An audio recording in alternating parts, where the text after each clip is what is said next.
أعوذ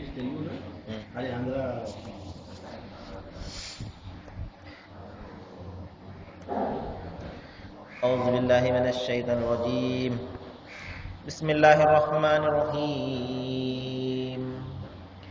والذين يتوفون منكم ويذرون أزواجا وصية لأزواجهم متاعا إلى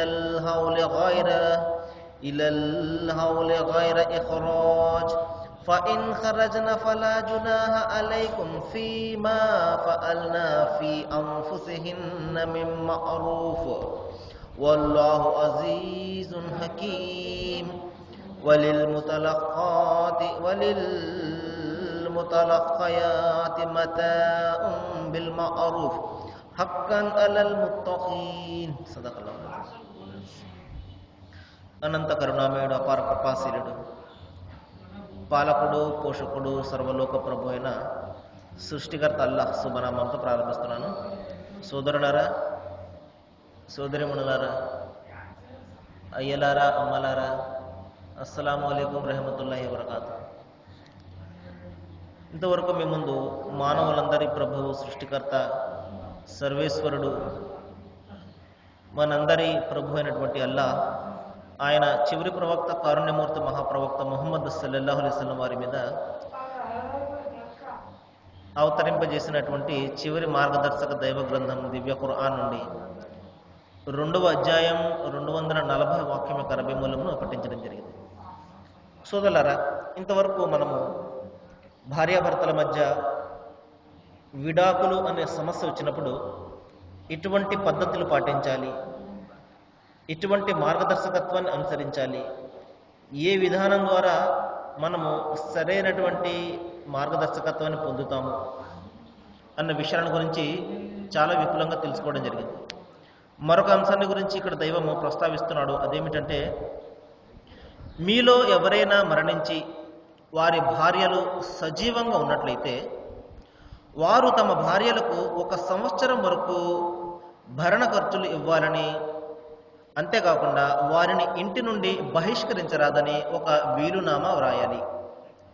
సహజంగా భర్త మరణించగానే భార్య మరి దిక్కులునిదైపోతుంది. ఆ తర్వాత ఆమెను ఆ ఇంటి నుండి వెళ్ళగొట్టడానికి రకరకాలుగా ప్రయత్నాలు చేస్తుంటారు. దైవం ఇక్కడ వారిస్తున్నాడు, మీరు ముందే ఒక వీలునామాను వ్రాసి పెట్టండి. అదేమిటంటే, మీరు మరణించినట్లయితే మీ భార్యలను మరి కనీసం 1 సంవత్సరం వరకు వారికి భరణ ఖర్చులు ఇవ్వాలని, వారిని ఇంటి నుండి బహిష్కరించరాదని మీరు వీలునామా వ్రాయండి అంటున్నాడు. ఒకవేళ వారు తమంతట తామే వెళ్ళిపోతే, ఇంకా తమ విషయంలో ఏదైనా ఒక ధర్మసమ్మతమైనటువంటి పని, అంటే మరొక వివాహం చేసుకోవాలి అన్న నిర్ణయం వారు తీసుకున్నట్లయితే దానికి మీరు బాధ్యులు కారు అంటున్నారు. కాబట్టి ఒక వ్యక్తి యొక్క బాధ్యత ఏమిటంటే, అతను బ్రతికి ఉండగానే ఒక వీలునామా రాయాలి, లేకపోతే తన వారసులతోటి అతను చెప్పాలి, నేను ఒకవేళ మరణించినట్లయితే భార్యను ఎంత మాత్రం కూడా మీరు ఇంటి నుండి వెళ్ళగొట్టకండి అని, కనీసం 1 సంవత్సరం పాటు భరణ ఖర్చులు ఇవ్వాలి అని తన వారసులు ఎవరైతే ఉంటారో వారికి అతను చెప్పవలసి ఉంటుంది.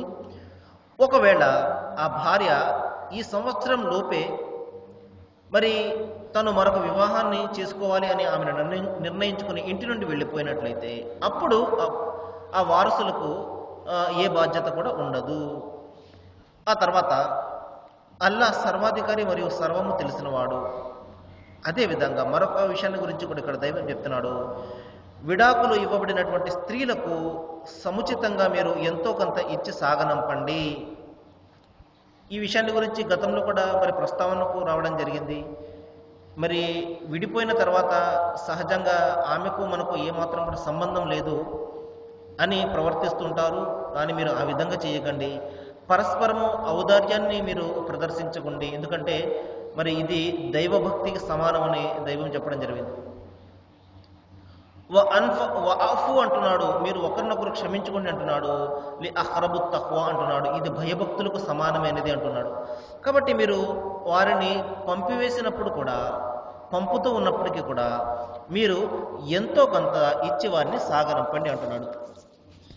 ఆ తర్వాత సోదరులారా, ఇక్కడి వరకు కూడా ఇక్కడి నుండి ఇప్పటి వరకు మరి మరి భార్యాభర్తల వ్యవహారాలకు సంబంధించినటువంటి అంశాన్ని దైవం ఇక్కడ ముగిస్తున్నాడు.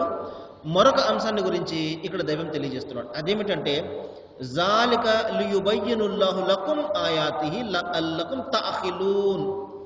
ఈ విధంగా దైవము తన ఆజ్ఞలను ఎంతో స్పష్టంగా వివరిస్తాడు. ఎందుకంటే మీరు వాటిని అర్థం చేసుకుని వాటిని మీ జీవితంలో అనువర్తింప చేసుకోవాలి అని. సోదరులారా చూడండి, సహజంగా మనిషికి ఏ విధమైనటువంటి అపోహ ఉంటుందంటే దైవ గ్రంథాలు అనేవి మహామహా పండితులు మాత్రమే చదవలసిన గ్రంథాలండి, సామాన్య మానవులకు ఏమర్థమవుతుందండి, వాళ్ళు మాకు వివరించి చెప్తేనే మాకు అర్థమవుతుంది అన్న అపోహ చాలామందికి ఉంటుంది. సోదరులారా, అదే విధంగా దైవ గ్రంథం ఉన్నట్లయితే దేవుని యొక్క ఉద్దేశం ఏ విధంగా నెరవేరుతుందో ఒకసారి ఆలోచించండి. దైవ గ్రంథము పండితులకే అర్థమయ్యి పామరులకు అర్థం కాకపోతే సర్వమానవాళి కూడా రక్షింపబడాలి అన్న దేవుని ఉద్దేశము ఏ విధంగా నెరవేరుతుంది? కాబట్టి అల్లా ప్రారంభం నుండి కూడా మనిషి పుట్టిన దగ్గర నుండి కూడా మరి ప్రవక్త ముహమ్మద్ సల్లల్లాహు అలైహి వసల్లం వారి వరకు సుమారు 184,000 మంది ప్రవక్తలను వివిధ కాలాలలో, వివిధ భాషలలో, వివిధ ప్రాంతాలలో పంపించడం జరిగింది. మరి అంతిమ గ్రంథం ఖురాన్లో ఒక సందర్భంలో చెప్పడం జరిగింది, మేము మీకు పూర్వము ఏ ప్రవక్తను పంపినా ఆ ప్రవక్త ఆయా జాతులు మాట్లాడే భాషలోనే సందేశం ఇవ్వడం జరిగింది. బి లిసాని కౌమిహి లియుబయ్యిన లహు, ఎందుకంటే విషయాన్ని చక్కగా వివరించి చెప్పడం కోసము. కాబట్టి ప్రవక్త ఒక ప్రాంతానికి చెందినవాడు, ఆ ప్రజలు వేరొక భాషను మాట్లాడుతున్నట్లయితే ఆ ప్రవక్త వాళ్ళకు ఏ విధంగా చెప్పగలడు? కాబట్టి దైవం యొక్క ఉద్దేశం ఏమిటంటే సృష్టిలోని మానవులందరూ కూడా దేవుని గ్రంథాన్ని అర్థం చేసుకోవాలి. అందుకనే ఆయన ఆయా ప్రజలు మాట్లాడే భాషలోనే గ్రంథాలను అవతరింపజేశాడు. అంతేకాదు ఆ ప్రవక్త కూడా వారి నుండే లేపడం జరిగింది, వారి నుండి పుట్టించడం జరిగింది. అంతే తప్పించి ప్రవక్తలు అనగానే ఆకాశం నుండి ఊడిపడ్డారని, లేకపోతే వారికి రకరకాలైనటువంటి అద్భుతాలు ఉన్నాయని, వారు దేవునికి సమానమని, లేకపోతే దేవునికి చాలా దగ్గరైన వారు అని, ఈ విధంగా దేవుని అంశ అని, దేవుని ఆత్మ అని రకరకాలైనటువంటి అపోహలు, అపార్థాలు కల్పించుకుని దేవుని స్థానాన్ని ఆ ప్రవక్తలకు ఇవ్వడం జరిగింది. మనం చూస్తున్నాం ఏ విధంగా అయితే ప్రవక్తలను దైవాలుగా ఆరాధిస్తున్నారు. అంతిమ ప్రవక్త మహా ఋషి ప్రవక్త ముహమ్మద్ సల్లల్లాహు అలైహి వసల్లం వారు ఆయన మరణశయ్య మీద ఉన్నప్పుడు, చనిపోయే సమయంలో ఒక మాటను చెప్పడం జరుగుతుంది. తన శిష్యుల్ని పిలిచి, నేను మీకు ఒక విషయాన్ని చెప్తున్నాను, బాగా జ్ఞాపకం పెట్టుకోండి. మీకంటే ముందు గతించినటువంటి ప్రజలు తమ ప్రవక్తలను తమ దైవాలుగా భావించి ఆరాధించారు. నేను మిమ్మల్ని వారిస్తున్నాను, అటువంటి పాపం ఎంత మాత్రం కూడా చెయ్యకండి. ముహమ్మద్ను మీరు ప్రపంచం ముందు దేవుని దాసునిగా మాత్రమే మీరు సాక్ష్యం ఇవ్వండి అంటున్నారు అని చెప్పడం జరిగింది. అది తాకీదు చేయడం జరిగింది. ఒకవేళ ప్రవక్త వారు ఈ తాకీదు చేయకపోతే ఈ రోజున ప్రతి ముస్లిం ఇంటిలో ప్రవక్త వారి యొక్క ఫోటో పెట్టుకుని మరి దండేసి ఆరాధించేవారు. కానీ ఎంతో దూరదృష్టితోటి ప్రవక్త ముహమ్మద్ సల్లల్లాహు అలైహి వసల్లం వారు వారించడం జరిగింది, మీరు ప్రవక్తలను అనుసరించండి, ప్రేమించండి, వారిని మీరు ఆరాధించకండి, పూజించకండి. ఎందుకంటే పూజలకు, ఆరాధనలకు అర్హుడు ఆ దైవం ఒక్కడే, అల్లా ఒక్కడే ఆరాధనకు అర్హత గలవాడు. కాబట్టి ప్రజలను మనము ప్రవక్తలను మనము ప్రేమించాలి, అనుసరించాలి, వారిని గౌరవించాలి. కానీ ఆరాధన ఎంత మాత్రం కూడా చేయకూడదు. ఎందుకంటే ఆ ప్రవక్తలందరూ కూడా ఆ ఏకైక దేవునికి మాత్రమే ఆరాధన చేశారు కాబట్టి. ఇంకా ప్రవక్త ముహమ్మద్ సల్లల్లాహు అలైహి వసల్లం వారు చెప్పారు, దైవము అందరికీ తాను తలిచిన వారికి గౌరవాన్ని ప్రసాదిస్తాడు, ఉన్నత స్థానాలను ప్రసాదిస్తాడు, కానీ దైవత్వాన్ని మాత్రం ఎవ్వరికి ప్రసాదించడు. కాబట్టి సోదరులారా, దైవత్వం అనేది కేవలము అల్లాకు, ఆ సృష్టికర్త, ఆ సర్వేశ్వరునికి చెందినటువంటి హక్కు మాత్రమే. అది మరొకరికి ఆయన ఎంత మాత్రం కూడా దారాదత్తం చేయడు. ఇదే విషయాన్ని బైబిల్ గ్రంథంలో మనకు ఉంటుంది. మరి యెహోవాను నేను, నాకు రావాల్సినటువంటి స్తోత్రము మరొకరికి దక్కనీయను అని చెప్పేసి చాలా ఖచ్చితంగా చెప్పడం జరిగింది. కాబట్టి దైవానికి మాత్రమే ఆ ఆరాధనలు, ఆ పూజలు, ఆ పునస్కారాలు, ఆ మొక్కుబడులు పొందే అర్హత ఉన్నది.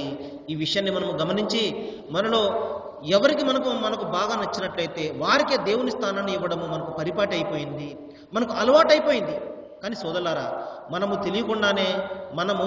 తెలియకుండానే ఘోరమైనటువంటి పాపాన్ని మూటగొట్టుకుంటున్నాము. ఎందుకంటే దైవం హెచ్చరిస్తున్నాడు, ఇన్నల్లాహ లా యగ్ఫిరు అన్ యుష్రిక బిల్లాహ్ వ యగ్ఫిరు మా దూన జాలిక లిమన్ యషా. దైవం చెప్తున్నాడు, నాకు సాటి కల్పించడం అనే మహాపాపాన్ని మీరు ఎంత మాత్రం కూడా చేయకండి. అది తప్ప మీరు చేసే పాపాలను నేను తలిస్తే క్షమిస్తాను. వమై యుష్రిక బిల్లాహ్ ఫఖద్ జల్ల జలాలం బఈదా. ఎవరైతే నాకు సాటి కల్పిస్తారో ఒక ఘోరమైనటువంటి అబద్ధపు మాటను, పాపాన్ని వారు మూటగట్టుకున్నారని హెచ్చరించడం జరిగింది.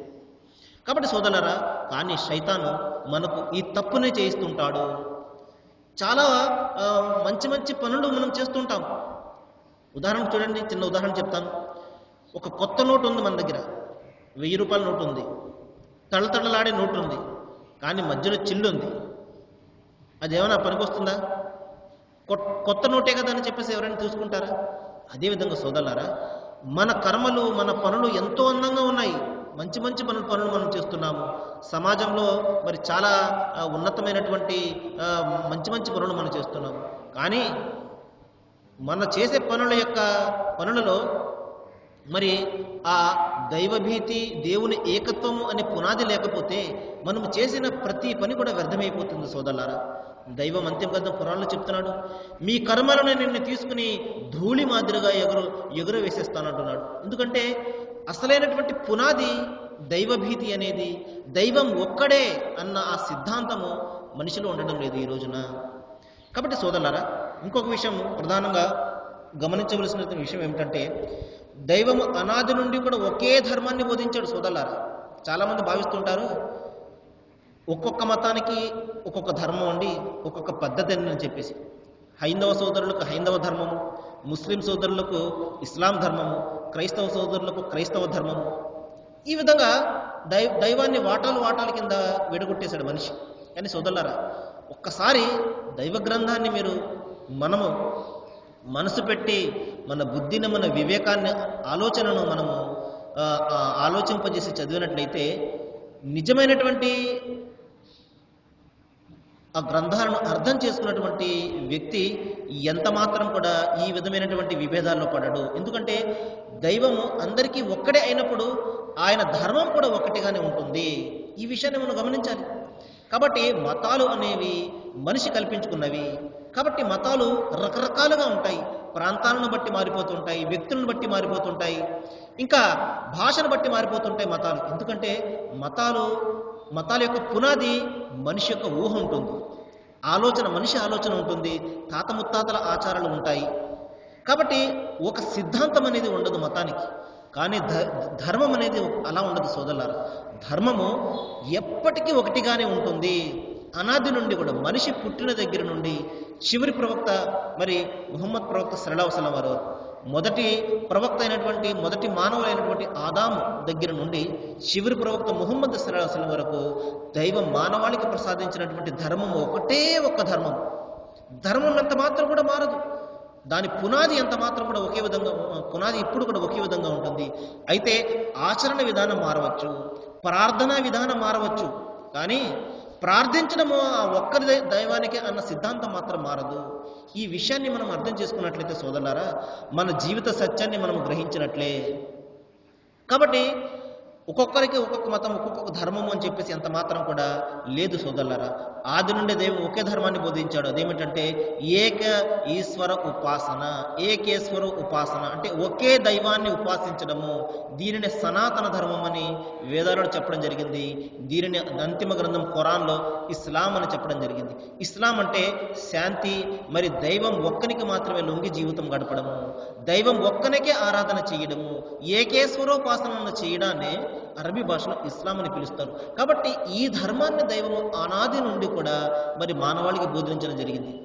ఆచరణ విధానము, ప్రార్థన విధానము వేరేగా ఉండవచ్చు. ఉదాహరణకు ప్రవక్త ముహమ్మద్ వారి కంటే ముందు గతించినటువంటి ప్రవక్తలకు ఒక విధమైనటువంటి విధానం ఉన్నది, ప్రార్థన విధానము.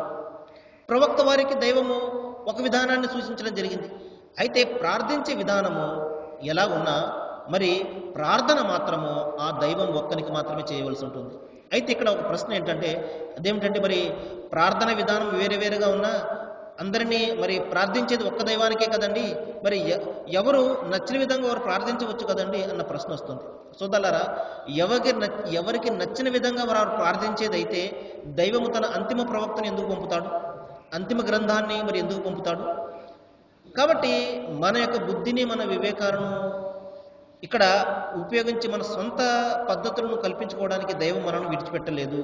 కాబట్టి దైవము ఒక మార్గదర్శకత్వాన్ని మనకు బోధించాడు. ఆ మార్గదర్శకత్వాన్ని మరి ఆచరించి చూపే ప్రవక్తను కూడా పంపించడం జరిగింది. ఆ ప్రవక్తను చూసి మనము ప్రార్థనను ఏ విధంగా చేయాలి, దైవాన్ని ఏ విధంగా ఆరాధించాలి అన్న నేర్చుకోవడం కోసమే తన ప్రవక్తను పంపించడం జరిగింది. కాబట్టి సోదరులారా, ప్రతి జాతికి, ప్రతి కాలానికి ఆ ప్రవక్త మాత్రమే ఆధారము. మన కాలం కోసము, మన ప్రాంతం కోసము, మన సమాజం కోసము వచ్చినటువంటి ప్రవక్త ముహమ్మద్ ప్రవక్త సల్లల్లాహు అలైహి వసల్లం వారు. కాబట్టి ఆయన మనందరి ప్రవక్త, అంతిమ ప్రవక్త. కాబట్టి మనము ఆయన అడుగుజాడలలో మనము మన జీవితాలను చక్కదిద్దుకోవాలి. ఆయన ఏ విధంగా దైవాన్ని ఆరాధించారో అదే విధంగా మనము దైవాన్ని ఆరాధించాలి. ఎందుకంటే ఆయన ఒక దాసుడు తన దైవాన్ని ఎంత అద్భుతంగా, ఎంత రమణీయంగా ఆరాధించవచ్చో ప్రవక్త ముహమ్మద్ సల్లల్లాహు అలైహి వసల్లం వారు తన జీవితంలో ఆయన ఆచరించి చూపించడం జరిగింది.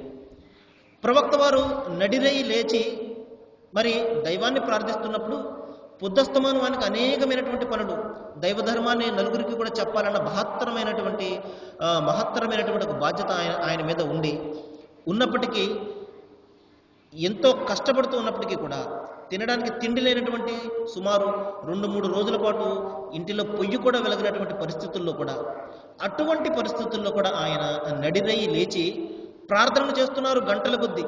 భార్య అడుగుతుంది, ఏమండి ఓ ప్రవక్త, మీరు దేవుని యొక్క ప్రవక్త కదా, మరి దైవానికి ఎంతో ఇష్టమైన వారు కదా, దైవము మిమ్మల్ని ఎంతో ఉన్నతమైనటువంటి స్థానాన్ని ఇస్తాను అని మీకు వాగ్దానం చేశాడు కదా, అయినప్పటికీ ఈ విధంగా కాళ్ళు వాచిపోయేలాగా మీరు ప్రార్థన చేయవలసినటువంటి అవసరం ఏమున్నది అని భర్తను ప్రశ్నిస్తుంది భార్య. ఆ విధంగా ఆయన ప్రార్థనలో నిలబడి ఆయన కాళ్ళు వాపులు వచ్చేసి నీళ్లు కూడా కారేవి. అప్పుడు ప్రవక్త వారు ఒకే ఒక మాట అన్నారు, ఓ ఆయిషా, ఓ భార్య, నేను దేవునికి కృతజ్ఞుడైనటువంటి దాసునిగా ఉండవద్దా అన్నారు. చూడండి, ఒక సామాన్యమైనటువంటి ఒక మనిషి, మనలాంటి బలహీనమైనటువంటి ఒక మనిషి దైవాన్ని ఎంత అద్భుతంగా ఆరాధించగలడో ప్రవక్త వారు తన జీవితంలో మనకు ఆచరణ చేసి చూపించారు. మనం చూస్తుంటాము, మాటలు చెప్పేవాళ్ళు చాలామంది మనకు కనబడుతుంటారు, సిద్ధాంతాలు వల్లించే వాళ్ళు చాలామంది మనకు కనబడుతుంటారు. కానీ చెప్పినటువంటి సిద్ధాంతాన్ని ఆచరణ చేసేవాళ్ళు మనకు దేవుని ప్రవక్తలు మాత్రమే కనబడతారు సోదరులారా. కాబట్టి మన యొక్క ఆచరణ విధానము దేవుని ప్రవక్త యొక్క ఆచరణ విధానంతో ఉండాలి. మన ఇష్టం వచ్చినట్టు మనం ఎంత మాత్రం ఉండకూడదు. అందుకనే అంతిమ గ్రంథం ఖురాన్లో దైవం చెప్తున్నాడు, ఇన్ కుంతుం తుహిబ్బూనల్లాహ్, మీకు నిజంగా దైవం పట్ల అభిమానం ఉన్నట్లయితే, దైవం పట్ల ప్రేమ ఉన్నట్లయితే ఓ ప్రవక్త మీరు ప్రజలకు చెప్పండి, ఫత్తబిఊని, నన్ను అనుసరించండి. ఎందుకంటే దైవ గ్రంథము మరియు దైవ ప్రవక్త ఇద్దరు కలిస్తేనే ఆ మార్గదర్శకత్వము సంపూర్ణమవుతుంది. కాబట్టి నాకు దైవ గ్రంథం సరిపోతుందండి, దైవ ప్రవక్త అవసరం లేదండి అంటే అది పరిపూర్ణమైనటువంటి మార్గదర్శకత్వం అనిపించుకోదు. కాబట్టి దైవ గ్రంథంలో ఒక ఆజ్ఞ ఉంటుంది, దానిని ఏ విధంగా ఆచరించాలో ప్రవక్త వారు మనకు చూపిస్తారు. ఉదాహరణకు చూడండి, నమాజు చెయ్యండి, ప్రార్థన చెయ్యండి అని దైవము ఖురాన్లో ఆజ్ఞాపించాడు. ఏ విధంగా చేయాలి, ఎంతసేపు చేయాలి, మరి ఏ సమయంలో చేయాలి మనకు అంతిమ గ్రంథం ఖురాన్లో కనబడదు, అది ప్రవక్త వారి యొక్క ఆచరణలో మనకు కనబడుతుంది. కాబట్టి దైవ గ్రంథాన్ని ఆచరించి చూపేవాడే ప్రవక్త. మరి ప్రవక్త భార్య వద్దకు కొంతమంది శిష్యులు వచ్చి అడుగుతారు, ఓ తల్లి, ప్రవక్త వారి గురించి ఒక్క మాటలు మాకు చెప్పండి, ఆయన ఎలాంటి వారు అనగానే అప్పుడు ఆ తల్లి అంటుంది, మీరు ఖురాన్ను చదవలేదా, ఖురాన్ను చూడలేదా? ప్రవక్త వారు నడిచే ఖురాన్ అన్నారు. అంటే ఏ విధంగా అయితే దైవ గ్రంథము ఉంటుందో ఆ గ్రంథాన్ని ఆచరణ రూపకంగా మనం చూసినట్లయితే అదే ప్రవక్త వారి జీవితం అన్నారు. అంటే అంతిమ గ్రంథం ఖురాన్ను ఆచరించేవారే ప్రవక్త వారు అని ఒకే ఒక మాటలో చెప్పడం జరిగింది. కాబట్టి గ్రంథము దేవుని యొక్క ఆజ్ఞ అయితే ఆజ్ఞను ఏ విధంగా అమలుపరచాలి ప్రవక్త వారు మనకు చూపించడం జరుగుతుంది. కాబట్టి సోదరులారా, దైవాన్ని ప్రేమించేవారు, దైవాన్ని ఇష్టపడేవారు, దైవాన్ని యొక్క కరుణను ఆశించేవారు దైవ గ్రంథంతో పాటు ఆయన ప్రవక్తను కూడా అనుసరించాలి. దైవము మానవాళికి మహోపకారాన్ని చేశాడు. ఆయన తన కారుణ్యంతో మనకు అంతిమ గ్రంథం ఖురాన్ను పంపించాడు. అంతేకాదు ఆయన అంతిమ ప్రవక్తను కూడా మనకు ఇవ్వడం జరిగింది. కాబట్టి మనము ఈ యొక్క దేవుని యొక్క అనుగ్రహాన్ని గుర్తించాలి. మనము మన జీవిత కాలంలో కనీసము ఒక్కసారైనా దైవం మనకిచ్చినటువంటి ఈ ఫర్మానాను, ఈ యొక్క ఉత్తరాన్ని మనం చదవాలి. ఎందుకంటే దైవం చెప్తున్నాడు, లకద్ అన్జల్నా ఇలైకుం కితాబ్ ఫీహి జిక్రికుం, నేను మీ వద్దకు ఒక గ్రంథాన్ని పంపాను, అందులో మీ ప్రస్తావనే ఉన్నది. మనందరి కోసం వచ్చినటువంటి గ్రంథాన్ని మనం చదవకపోతే పశుపక్షాదులు చదువుతాయి. ఒకసారి ఆలోచించండి. కాబట్టి సోదరులారా, ఈ గ్రంథము మీది, నాది, మన అందరిది కూడా. ఇది కేవలము మనందరి కోసం వచ్చినటువంటి, మనందరి ప్రభు పంపినటువంటి గ్రంథము. కాబట్టి దైవాన్ని ప్రార్థిస్తున్నాను, మనము మనందరి కోసం పంపినటువంటి ఈ గ్రంథాన్ని మనము చదవాలి అని, చదివే విధంగా మన మనస్సులను దైవము విప్పాలి అని, తెరవాలి అని, మనలో ఉన్నటువంటి అపోహలన్నీ కూడా తొలగించి నిండు మనసుతోటి, నిష్కల్మషమైనటువంటి మనసుతోటి మనము ఈ గ్రంథాన్ని అధ్యయనం చేసి దైవం మనకిచ్చినటువంటి ఆ అమూల్యమైనటువంటి అవకాశాన్ని ఉపయోగించుకుని ఇహ పరలోకాల సాఫల్యాన్ని పొందే విధంగా దైవం మనందరికీ జ్ఞానాన్ని ప్రసాదించారని నేను వేడుకుంటూ ముగిస్తున్నాను. వాఖిరు దవానా అనిల్ హమ్దులిల్లాహి రబ్బిల్ ఆలమీన్. అస్సలాము అలైకుం.